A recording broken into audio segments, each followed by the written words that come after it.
Hi, I'm Chuck with This Ohio Farmhouse. Welcome back to part 3, the final part of my 3-part series on how I'm taking care of my backyard chickens by incorporating chicken tunnels and creating a rotational grazing system. So part 1, I give you more details and kind of a general overview of how my flock is currently set up and my goals and my ideas for the big picture, which sets up part 2, where I show you how to build your own chicken tunnels. And in this part, we're putting all the pieces together. We're going to put the chicken tunnels in place. I'm going to be planting a nature's seed blend for the Midwest, specifically designed for chicken pasture. So we're going to be doing some cultivating, preparing the seed bed, getting that watered in, moving in the tunnels, and I'm going to show you how my door system will work and kind of a wrap-up overview of the project. We'll probably end up doing a follow-up in some upcoming videos in a couple months to see how the pasture came in and how it works when it's all done. But this will be the final part. So thanks for watching and stay tuned. We're going to get right after it on This Ohio Farmhouse.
All right, so I've got the area prepared and we're going to now put in this nature's seed blend, and I'm just going to read off the back of here. I mean, I'm basically just following the instructions on this.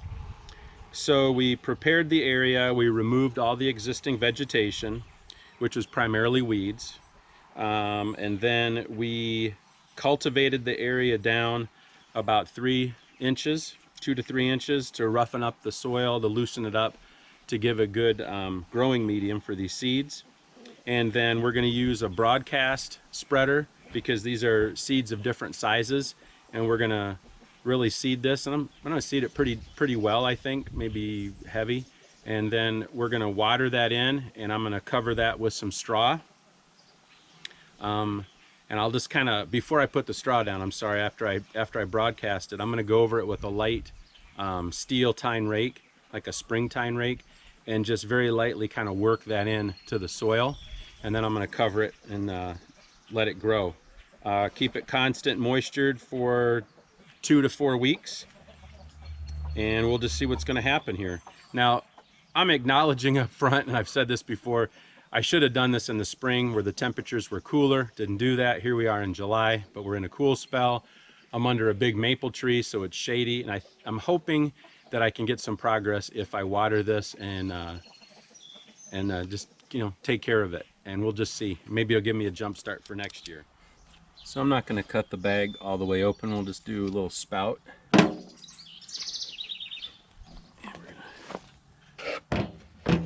right here in this.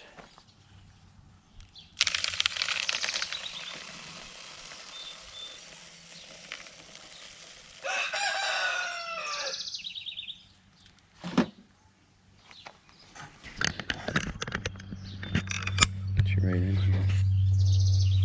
Got a nice blend. You can see, I think these are the peas, and then there's flax right in there, and then a lot of the clover.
So on this end here, I just used a heavier grade plastic fencing, and we just went again in with this vinyl coated wire to twist that and put it there. And then the rest of this is the deer netting. And this just runs along here on PVC runners. Each section is 10 foot long, 3 foot high, 4 foot wide. And then they just sit together like this, you know, and even though there's a little bit of a gap, I could put a spring clamp here, but I'm not concerned about it because there's no way chickens are going to adult chickens are going to push through there. Same thing on the bottom. This is just for a daytime run area. So I'm not concerned about predators trying to dig under here. And we come over to this area, and so this is where I just built. This area here is where I do my food, and the water is in here and their food dishes are down here. And so I just butted this up against it. And then this is a little pop door I made with a pulley system where I can just go here and unhook this, pull it. And whenever I want to give the birds access to the run, they can just go through that door. And then when it's time for them to take a rest, or rather when I want this area here to rest for the rotational, just close it back off. So I think basically what I'm gonna do is watch this, but I'll probably just let them stay in here for like one day. Then they'll go into this large pen area where the compost is for another day. And then they'll come down to this other section of the run, and I'm gonna just put a piece of plywood, or I'll build like a little section of gate right here to close them off, so they'll stay here for a day, then they'll have access to this for a day, which is a bit longer, and then we'll move them back through here. So basically they would be here every 3 days, and they would be down in this run every 3 days, and we'll just see how that works out.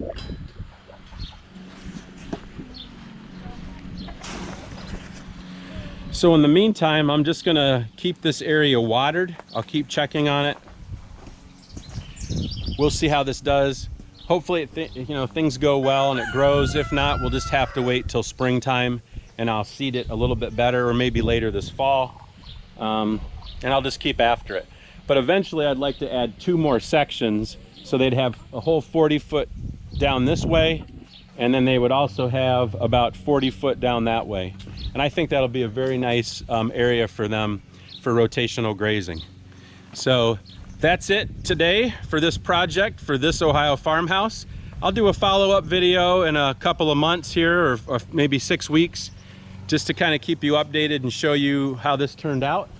But I really hope that this gives you some ideas on how you can take care of your chickens and your flock in your backyard to keep your food costs lower through rotational grazing, keep your birds healthier, and ultimately keep you and your family healthier. So see you next time at this Ohio farmhouse.